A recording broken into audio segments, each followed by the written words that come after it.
तो वो वीडियो देखने के बाद में मेरे को इतना बुरा लगा, इतना खराब लगा। ये तो ह्यूमैनिटी नहीं है इसमें, ये तो क्राइम अगेंस्ट ह्यूमैनिटी है।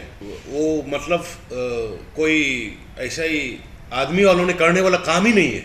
और इमीडिएटली पुलिस लोगों को बोला कि जो भी है, जो वीडियो को ऑथेंटिकेट करो रियलिटी और फैक्ट, उसके बाद में तुम जहाँ जहाँ में सस्पिशियस एरिया है उसमें ऑपरेशन करके जो भी है उसको पकड़ना है। और स्टेट गवर्नमेंट इतना भी ट्राई करेंगे कि एफर्ट देंगे कि जो भी एविडेंस वगैरह करके वो जैसे वाला कल्प्रिट को, जैसे वाला क्राइम जो कर रहा है ऐसे वाला को सजा, जैसे मौत का सजा दे, उसको हम एफर्ट करेंगे। जो घटना मणिपुर की है वो दुर्भाग्यपूर्ण है। हम सभी मर्माहत हैं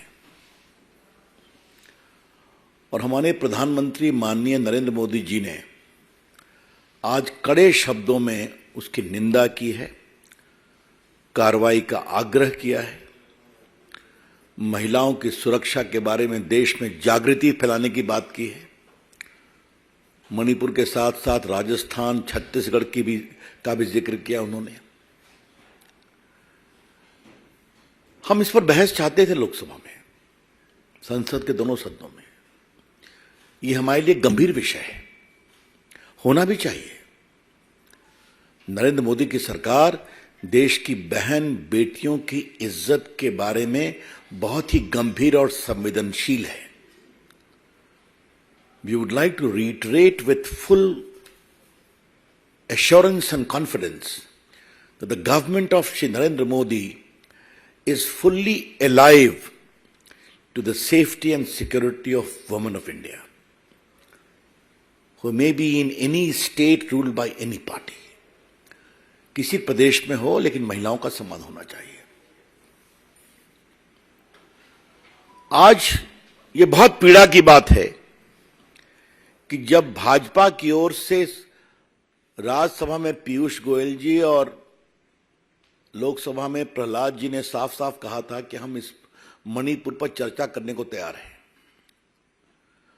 तो कांग्रेस पार्टी और विपक्ष किस क्लॉज में चर्चा हो इसी पर बहस कर रहे हैं। तो आपके लिए वहां की घटना इंपॉर्टेंट नहीं है, बहस का क्लॉज इंपॉर्टेंट है। इस बात को समझिए। मैं फिर रिपीट करूंगा, एक सर्वानुमति जाति तो उससे वहां की संवेदनशीलता को सामान्य करने में और मदद मिलती कि पूरी संसद एक स्वर में बोल रही है। जब प्रधानमंत्री जी ने सुबह सुबह उस मामले को इतना सख्ती से अपनी आवाज दी, तो उस पर तो एक देश में एक साझेदारी का संकेत जाना चाहिए था ना, कि पूरी संसद एक है, पूरा देश एक है। इसका कितना पॉजिटिव मैसेज जाता मणिपुर में, आप समझ सकते हैं। लेकिन बहस किस रूल में बहस की जाए, यह बहुत पीड़ादायक है, यह बहुत दुर्भाग्यपूर्ण है। आज नॉर्थ ईस्ट देश के नजदीक आया है ना। स्वयं माननीय प्रधानमंत्री नरेंद्र मोदी जी 50 बार नॉर्थ ईस्ट गए, उनके सारे मंत्री 400 बार नॉर्थ ईस्ट गए। कई प्रदेशों में भाजपा को बार बार जिताया गया है और नॉर्थ ईस्ट की अलग मिनिस्ट्री बनाई गई है, और किस तरह से वहां विकास के काम हो रहे हैं आप भी जानते हैं। और मनमोहन सिंह 10 साल तक राज्यसभा में थे, आप 20 साल तक आसाम से थे, वहां क्या हुआ छोड़ दीजिए, उस पर बहस नहीं करेंगे। लेकिन आज मुझे कांग्रेस पार्टी से, भाजपा के राष्ट्रीय मंच से सवाल जरूर पूछना है कि आप चाहते क्या हैं? संसद में सार्थक बहस चाहते हैं या रूल पर अपना ईगो चाहते हैं? The BJP would like to ask from the Congress party as to what is your approach on sensitive issues. You want a genuine discussion or you want your ego to be massaged on the rules under which discussion will take place? ये बहुत दुर्भाग्यपूर्ण है। और मैं आपसे इसलिए कह रहा हूं कि हम सबों का यह पूरा मानस था कि अगर यह बहस शुरू होती तो पूरे सदन में एक समझदारी बनती, साझेदारी बनती, एक सामूहिकता के भाव से एक बहुत ही सार्थक रचनात्मक संदेश मणिपुर में जाता और वहां की महिलाओं और बेटियों को ले जाता, उससे मदद मिलती। तो हम इससे बहुत दुखित हैं। लेकिन कांग्रेस पार्टी से और क्या अपेक्षा की जाए? विशेष रूप से हर सदन के पहले एक गुब्बारा छोड़ते हैं और फिर गायब हो जाते हैं, बहस से भाग जाते हैं। याद होगा पेगासस की बात लेके आ गए, सरकार की ओर से जवाब दिया गया, कहा सुप्रीम कोर्ट से इंक्वायरी होनी चाहिए। सुप्रीम कोर्ट से इंक्वायरी हुई तो राहुल गांधी ने अपना ही मोबाइल नहीं दिया उस कमेटी को, याद है ना आपको? आज कांग्रेस के इन कुकृत्यों को रिकॉल करना जरूरी है। राहुल गांधी विदेश में इतना बोलते हैं कि मेरा फोन टैप होता है, और जब उसकी जांच का विषय आया तो उन्होंने अपने फोन को उस कमेटी को डिपॉजिट करना भी उचित नहीं समझा। इधर एक और पैटर्न हम देख रहे हैं, इस पर कभी विस्तार से चर्चा करेंगे आपसे, कि जब भी संसद का सत्र होता है तो एक नैरेटिव ये सोच लेते हैं और फिर चाहते हैं कि पूरा उसी पर बहस हो।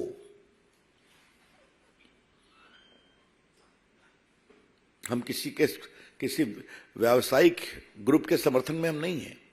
अडानी पर कितना हंगामा किया गया, सरकार ने जवाब दिया। राहुल गांधी का जवाब मैंने खुद दिया था लोकसभा में। सुप्रीम कोर्ट ने बाकायदे कमेटी बनाई हुई है, फिर भी हंगामा। और जब मालूम हुआ कि कांग्रेस पार्टी के राज में ही और मनमोहन सिंह के राज में अडानी जी ने व्यापार क्या क्या किया है, तो फिर बैकफुट पे चले गए। ये क्यों? कभी पेगासस, कभी अडानी, कभी कोई विदेश में कोई रिपोर्ट आई कोलिसिव तो उस पर, कभी किसी विदेशी टीवी चैनल ने कोई डॉक्यूमेंट्री बनाई तो उस पर। सदन को किसी न किसी रूप में डिरेल करना है, सदन को नहीं चलने देना है। और राफेल की बात तो आप जानते ही हैं, कितना हंगामा हुआ था, और उसमें ऐसे शर्मनाक नारे लगाए गए थे हमारे प्रधानमंत्री के बारे में, जनता ने जवाब दिया। तो आज हम बहुत पीड़ा से आपके से यह शेयर करने आए हैं कि जो पैटर्न कांग्रेस पार्टी ने विशेष रूप से बना रखा है, हर सदन के शुरू के पहले कोई चीज लेके आना, फिर बहस नहीं होने देना, फिर बहस से भागना और फिर आरोप लगाना कि नरेंद्र मोदी सरकार बहस से भागती है। इस पैटर्न को देश के सामने बताना जरूरी है, इसलिए हम आपके सामने आए हैं। ये बताएं कि जो हुआ मणिपुर में वो तो शर्मनाक है, दुर्भाग्यपूर्ण है। स्थिति अब काफी संभल रही है। एक आपराधी गिरफ्तार भी हुआ है, मुख्यमंत्री जी ने कहा है। कल सरकार की ओर से बात की गई, माननीय गृह मंत्री ने बात किया, माननीय स्मृति ईरानी जी ने बात किया, आज प्रधानमंत्री ने पब्लिकली कंडेम किया, तो पूरी सख्त कार्रवाई हो रही है। लेकिन एक मेरे मन में सवाल उठता है संदेहास्पद परिस्थितियों का। ये क्या है? आज हम जुलाई में है ना, तो मई के पहले वीक की घटना एकाएक ट्विटर पे एक दिन पहले आ जाती है। ये क्या है? सदन के शुरू होने के एक दिन पहले, और फिर हंगामा शुरू हो जाता है। मैं फिर कह रहा हूं, घटना बहुत गलत है, हम सभी उसकी भर्त्सना करते हैं। सख्त कार्रवाई हो रही है और होगी। वहां के मुख्यमंत्री पूरा कार्रवाई कर रहे हैं और प्रधानमंत्री ने इस बारे में बहुत चिंता व्यक्त की है। लेकिन ये क्या है? I am speechless today. हमने कभी नहीं सोचा था कि न्यू इंडिया में महिलाओं के साथ ये भी हो सकता है। एक ऐसे हादसा जो करीबन 77 दिन पहले का है, और इस पे एफआईआर 4 मई को किया गया है, यानी कि 63 65 दिनों तक दुख की बात है कि इस देश के मंत्रियों के पास ये खबर तक नहीं थी, और कल स्मृति ईरानी ट्वीट करती है कि उन्होंने सीएम से बात की है। अरे शर्म आनी चाहिए। इनमें से कोई अगर मंत्री की बेटियां होती, कल कोई भी हो सकता है, आप या मैं हो सकती हूं। सोचिए हमारे परिवारों पे क्या बीतेगा अगर इसी तरीके से हमारे कपड़े निकाले जाए और अगर इसी तरीके से हमें नंगा परेड कराया जाए। ये कोई बात कोई पार्टी विशेष या किसी, ये बात महिलाओं की है। और केंद्र में बैठे प्रधानमंत्री और स्मृति ईरानी जी जो women and child development minister और सारे महिला मंत्री अगर चुप है, इसका मतलब यह है कि वो चाहते हैं कि मणिपुर में हिंसा हो। তৃণমূলের 5 সাংসদের দল তারা মণিপুরে গেছিলেন সেখানকার পরিস্থিতি খতিয়ে দেখতে। কাকরদীপ, জানতে চাইবো কি পরিস্থিতি দেখলেন?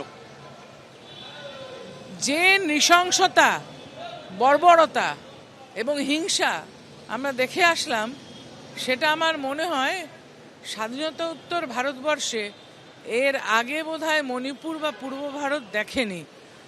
সবচেয়ে বেশি ক্ষতিগ্রস্ত হয়েছেন মহিলা এবং শিশুরা। এবং এটা কে করছে, কেন করছে তার মধ্যে না গিয়ে অবিলম্বে ওখানে শান্তি রক্ষাটাই সরকারের, কি রাজ্য সরকার কি কেন্দ্র সরকারের আশু কর্তব্য। এবং সবচেয়ে বড় বিষয়টা হচ্ছে আমার নেত্রী মমতা বন্দ্যোপাধ্যায়, মাননীয় মুখ্যমন্ত্রী পশ্চিমবাংলার, তিনি জুন মাসে যেতে চেয়েছিলেন, তাকে তখন অনুমতি দেওয়া হয়নি। কিন্তু ওখানকার মানুষ তারা এত কষ্ট পাচ্ছে এবং রাজ্যপাল ওখানকার নিজে বলছেন যে আমার বিশ্বাস যদি তোমাদের মুখ্যমন্ত্রী এদেরকে কলকাতায় ডেকে নেয়, এরা তাহলে এই সমস্যাটার থেকে উদ্ধার পায়। কেননা এই সমস্যা একমাত্র মমতা ব্যানার্জি পারবে, এদের সঙ্গে কথা বললে এরা শুনবে। কাল অবধি প্রধানমন্ত্রী এটা নিয়ে কোনো মন্তব্য করেননি। ওই নৃশংসতার যে একটা উপায় বার করে মহিলাদেরকে সুরক্ষিত করা দরকার, এটা তার মাথায় আসেনি। আজকে সকালে উনি একটা স্টেটমেন্ট দিয়েছেন, কিন্তু এটা অনেক আগে যখন মমতা বন্দ্যোপাধ্যায় জুন মাসে বলেছিলেন তখনই ব্যবস্থা নেওয়া উচিত ছিল। দুজন মহিলাকে বিবস্ত্র করে রাস্তা দিয়ে হাঁটানো হচ্ছে এবং শুধু তাই না, তাদের গণধর্ষণের অভিযোগও করা হচ্ছে। কি বলবেন? মেয়ে দুটো এখনো বেঁচে আছে কিনা ওখানকার জনসাধারণ জানে না, আমাদের কাছে এসে তারা বলেওছে। মণিপুরে যখন এই পরিস্থিতি, তখন আজকে জেপি নাড্ডা তিনি টুইট করে লিখেছেন যে আমি ফ্যাক্ট ফাইন্ডিং টিম পাঠিয়েছিলাম, তারা রিপোর্ট জমা দিয়েছে এবং সেই রিপোর্টে দেখা যাচ্ছে পশ্চিমবঙ্গে একেবারে অরাজকতার পরিস্থিতি চলছে। দেখুন, ওনারা মিথ্যা কথা বলতে খুব দড়, এবং ওনারা তো হাতরাসে যাননি, উন্নাওতে তো যায়নি। মণিপুরে এখানে তো এই যে ছবিটার কথা আপনি বলছেন সেটা নিয়ে তো কোনো কাজ করেনি। ওনাদেরকে কে বিশ্বাস করবে? ভারতবর্ষে এখন কেউ ওনাদেরকে বিশ্বাস করে না। এই যে যা দেখে এসছেন সেখানে মণিপুর থেকে যাবতীয় রিপোর্ট তৈরি করে তারা দলনেত্রী মমতা বন্দ্যোপাধ্যায়ের কাছে দেবেন এবং তারপরেই তৃণমূলের তরফ থেকে দলীয়ভাবে সিদ্ধান্ত নেওয়া হবে যে এই মণিপুর ইস্যুতে কেন্দ্রীয় সরকারের বিরুদ্ধে তারা কিভাবে সুর চড়াবেন, কিভাবে সংসদে তার বিরুদ্ধে লড়াই করবেন। ক্যামেরায় ভগবান সাহের সঙ্গে ব্রতদীপ ভট্টাচার্য, এবিপি আনন্দ। মক্কা থেকে বসে তৃণমূল প্রার্থী হিসেবে মহরুদ্দিন গাজী তিনি পঞ্চায়েত নির্বাচনে মনোনয়ন জমা দিয়েছিলেন মিনাখায়। এবার সেই ঘটনায় তদন্তের নির্দেশ দিল কলকাতা হাইকোর্ট। ডিআইজি সিআইডি নেতৃত্বে সেই তদন্ত চলবে এবং অবসরপ্রাপ্ত বিচারপতি দেবীপ্রসাদ দের নজরদারিতে তদন্ত হবে বলে নির্দেশ দিয়েছে কলকাতা হাইকোর্ট। তদন্তের নির্দেশ দিয়েছেন বিচারপতি অমৃতা সিনহা। 4 সপ্তাহ পর রিপোর্ট তলব করা হয়েছে। আবারও বলবো আপনাদের, মক্কা থেকে মিনাখায় মনোনয়ন জমা দিয়েছিলেন মহরুদ্দিন গাজী, তৃণমূল প্রার্থী হিসেবে মনোনয়ন জমা দেন তিনি। সেই ঘটনায় ডিআইজি সিআইডিকে তদন্তের নির্দেশ দিল হাইকোর্ট। অবসরপ্রাপ্ত বিচারপতি দেবীপ্রসাদ দের নজরদারিতেই তদন্ত চলবে। তদন্তের নির্দেশ দিয়েছেন বিচারপতি অমৃতা সিনহা। 4 সপ্তাহ পর রিপোর্ট তলব করা হয়েছে।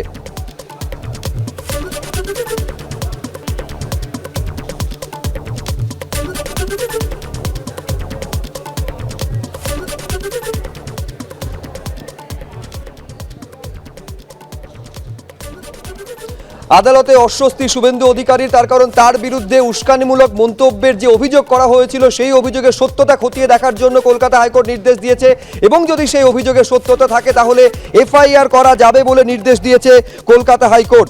এফআইআর দায়ের করতে পারবে পুলিশ, মন্তব্য কলকাতা হাইকোর্টের। যদিও আদালতের অনুমতি ছাড়া কোনো কড়া পদক্ষেপ করতে পারবে না পুলিশ, নির্দেশ দিয়েছেন বিচারপতি ইন্দ্রপ্রসন্ন মুখোপাধ্যায় এবং বিচারপতি বিশ্বরূপ চৌধুরীর ডিভিশন বেঞ্চ। শুভেন্দু অধিকারীর উস্কানিমূলক মন্তব্যের কারণেই রাজ্যে পঞ্চায়েত নির্বাচনে অশান্তি হয়েছে, এই যে অভিযোগ করা হয়েছিল সেই অভিযোগের ভিত্তিতে এফআইআর করতে পারবে পুলিশ, এই মর্মে নির্দেশ কলকাতা হাইকোর্টের। সৌভিক মজুমদার আমাদের প্রতিনিধি আরো বিস্তারিত বলবেন এই নিয়ে। সৌভিক, এইটা আমি তোমার থেকে জানতে চাইবো, একেবারে এই আবেদন করা হয়েছিল যে রাজ্যের তরফে যেহেতু কলকাতা হাইকোর্টে রক্ষা কবচ রয়েছে সেই কারণে অভিযোগ যেহেতু আছে উস্কানিমূলক মন্তব্য করার অভিযোগ, সেই জন্য আদালত যেন নির্দেশ দেয় এফআইআর করার ক্ষেত্রে। আজকে আদালত ঠিক কী বলল? দেখো, কলকাতা হাইকোর্টের আজকের নির্দেশে বলা হয়েছে যে শুভেন্দু অধিকারীর বিরুদ্ধে এই পঞ্চায়েত নির্বাচনে উস্কানিমূলক বক্তব্যের যে অভিযোগ আসছে সেই অভিযোগ খতিয়ে দেখবে পুলিশ, এবং পুলিশ যদি মনে করে যে বক্তব্যের যৌক্তিকতা রয়েছে এবং অভিযোগের সত্যতা রয়েছে সেক্ষেত্রে শুভেন্দু অধিকারীর বিরুদ্ধে পুলিশের এফআইআর দায়ের করতে কোনো রকম সমস্যা নেই, পুলিশ এফআইআর দায়ের করতে পারবে। কিন্তু কলকাতা হাইকোর্টের তরফ থেকে বলা হয়েছে শুভেন্দু অধিকারীর বিরুদ্ধে কোনো রকম কড়া পদক্ষেপ গ্রহণ করা চলবে না, অর্থাৎ তাকে রক্ষা কবচ দেওয়া হয়েছে, বলা হয়েছে কোনো রকম কড়া পদক্ষেপ শুভেন্দু অধিকারীর বিরুদ্ধে গ্রহণ করতে পারবে না পুলিশ। অর্থাৎ তুমি জানো যে এতদিন পর্যন্ত কলকাতা হাইকোর্টের নির্দেশে শুভেন্দু অধিকারীর বিরুদ্ধে কোনো ধরনের এফআইআর করতে গেলে আদালতের অনুমোদন নিতে হতো, এবং সেক্ষেত্রে কলকাতা হাইকোর্টের মহামান্য বিচারপতি রাজশেখর মান্থা তিনি যে নির্দেশ 2021 সালে দিয়েছিলেন সেই নির্দেশই এখনো পর্যন্ত সুপ্রিম কোর্ট এবং কলকাতা হাইকোর্টের একাধিক বেঞ্চে সেই নির্দেশই বহাল রাখা হয়েছে। এবং সেই মোতাবেক এখানে যে মামলা দায়ের হয় সেই মামলায় অভিযোগ করা হয়েছিল যে পঞ্চায়েত নির্বাচনের আগে থেকে এবং পঞ্চায়েত নির্বাচনের দিন পর্যন্ত যে অশান্তি হয়েছে সেই অশান্তির পেছনে শুভেন্দু অধিকারীর প্ররোচনা রয়েছে, এবং শুভেন্দু অধিকারী একেবারে 13ই জুন থেকে শুরু করে 8ই জুলাই পর্যন্ত একাধিক জায়গায় একাধিক জনসভায় যে উস্কানিমূলক মন্তব্য করেছেন সেই মন্তব্যের জেরেই এই ধরনের রক্তারক্তি ঘটেছে, ভোটে অশান্তি হয়েছে। ফলত তারা চান যে শুভেন্দু অধিকারীর বিরুদ্ধে এফআইআর হোক, এই মর্মে তারা কলকাতা হাইকোর্টে আবেদন করেছিলেন, এবং সেখানে তাদের বক্তব্য ছিল যেহেতু কলকাতা হাইকোর্টের রক্ষা কবচ রয়েছে সেই কারণেই পুলিশ কিন্তু শুভেন্দু অধিকারীর বিরুদ্ধে কোন রকম এফআইআর দায়ের করছে না। এবং সেই মর্মেই আজকে মহামান্য বিচারপতি ইন্দ্রপ্রসন্ন মুখোপাধ্যায় এবং বিচারপতি বিশ্বরূপ চৌধুরীর পর্যবেক্ষণ হচ্ছে যে ভারতীয় সংবিধানের 361 ধারা অনুযায়ী রাষ্ট্রপতি এবং রাজ্যপাল এই সর্বোচ্চ পর্যায়ে থাকা দুইজন ব্যক্তি কিন্তু তারা যে কোনো ফৌজদারি মামলা থেকে রক্ষা কবচ পেয়ে থাকেন। ফলত বিচারপতি রাজশেখর মান্থা যে নির্দেশ দিয়েছিলেন তাকে রক্ষা কবচ দেওয়ার, তা কিন্তু অন্যরকম ভাবে তার ব্যাখ্যা করা বা ইন্টারপ্রিটেশন করা সেটা কিন্তু উচিত নয়, এবং এক্ষেত্রে শুভেন্দু অধিকারী তাকে রাষ্ট্রপতি এবং রাজ্যপালের থেকে উপরে বসানোর যে ব্যাখ্যা তার আইনজীবীরা করছেন সেই ব্যাখ্যাও গ্রহণযোগ্য নয়, এই মর্মেই মহামান্য বিচারপতিরা তাদের কিন্তু মত প্রকাশ করেছেন। ফলত কলকাতা হাইকোর্টের কাছে শুভেন্দু অধিকারীর এই মামলা বা আজকের মামলার রায় সেটা কিন্তু অত্যন্ত অস্বস্তির এবং অত্যন্ত বড় ধাক্কা। তার কারণ হলো শুধুমাত্র এই মামলার ক্ষেত্রে বলা হয়েছে পুলিশ যারা আধিকারিক রয়েছেন তারা নির্দিষ্ট অভিযোগ পেলে সেই অভিযোগ খতিয়ে দেখবেন, এবং অভিযোগ খতিয়ে দেখে তারা অভিযোগের সত্যতা এবং যৌক্তিকতা খুঁজে পেলে তারা এফআইআর দায়ের করতে পারবেন। এবং তার পাশাপাশি রাজ্যের ডিজিকে নির্দেশ দেওয়া হয়েছে তিনি সমস্ত ঘটনা পুলিশের কাছ থেকে রিপোর্ট নিয়ে সেই রিপোর্ট তিনি কলকাতা হাইকোর্টের কাছে পেশ করবেন। 2 সপ্তাহ সময় দেওয়া হয়েছে, এবং তারপরে কলকাতা হাইকোর্ট এই মামলার ক্ষেত্রে পরবর্তী পর্যায়ের পদক্ষেপ করবে। তুমি জানো যে যখন 2021 সালে এই মামলা প্রথম কলকাতা হাইকোর্টে আসে সেই সময় অভিযোগ করা হয়েছিল যে শুভেন্দু অধিকারীর বিরুদ্ধে এখনো পর্যন্ত 26টি মামলা রাজ্য পুলিশের তরফ থেকে করা হয়েছে, এবং সেখানে একাধিক ভুয়ো অভিযোগ আনা হয়েছে। এই ধরনের অভিযোগে তিনি কলকাতা হাইকোর্টের দ্বারস্থ হন, এবং সেখানে তিনি বলেছিলেন যে 5,000 টাকা ছিনতাই করা হয়েছে, কাউকে হুমকি দেওয়া হয়েছে, কাউকে গালাগালি দেওয়া হয়েছে বা কুমন্তব্য করা হয়েছে। এই ধরনের ছোটখাটো অভিযোগের ক্ষেত্রেও সেই মামলা পুলিশ কিন্তু এফআইআর হিসেবে ট্রিট করেছে। ফলত রাজ্য পুলিশের এবং রাজ্য সরকারের ভূমিকা নিয়ে তারা কলকাতা হাইকোর্টের দ্বারস্থ হয়েছিলেন এবং সেই মামলার প্রেক্ষিতে মহামান্য বিচারপতি রাজশেখর মান্থা তিনি নির্দেশ দিয়েছিলেন যে দেখা যাচ্ছে বিরোধী দলনেতাকে বারবার এই ধরনের মামলায় পুলিশ হেনস্থা করার চেষ্টা করছে এবং সেই ধরনের কাজ যাতে তারা না করতে পারেন সেই জন্যই সেই সময় বিচারাধীন মামলাগুলির মূলত 6টি মামলার ক্ষেত্রে একেবারে এফআইআর এর উপর স্থগিতাদেশ দিয়েছিলেন মহামান্য বিচারপতি মান্থা এবং বলেছিলেন যে ভবিষ্যতে কোনো ধরনের এফআইআর করতে গেলে তার আগে কলকাতা হাইকোর্ট থেকে অনুমতি নিতে হবে। ফলত সেই রক্ষা কবচ এতদিন পর্যন্ত শুভেন্দু অধিকারী পেয়ে আসলেন এবং সেখানেই কিন্তু অভিযোগ ছিল এই মামলার ক্ষেত্রে যে একজন বিরোধী নেতা তিনি এই ধরনের মন্তব্য করবেন, তার মন্তব্যের জেরে অশান্তি হবে, কিন্তু পুলিশের তরফ থেকে কোনো পদক্ষেপ করা হবে না। পুলিশ বলবে যে কলকাতা হাইকোর্টের রক্ষা কবচ রয়েছে, সেই কারণে আমরা শুভেন্দু অধিকারীর বিরুদ্ধে এফআইআর করছি না। এই বক্তব্য গ্রহণযোগ্য নয় বলেই এই মামলায় অভিযোগ ছিল এবং সেই মামলার ভিত্তিতে তোমাকে আরো একবার বলবো, খুব স্পষ্ট করে বলা হয়েছে অভিযোগ খতিয়ে দেখে অভিযোগের সত্যতা পেয়ে পুলিশ এফআইআর করতে পারবে শুভেন্দু অধিকারীর বিরুদ্ধে। ধন্যবাদ সৌভিক।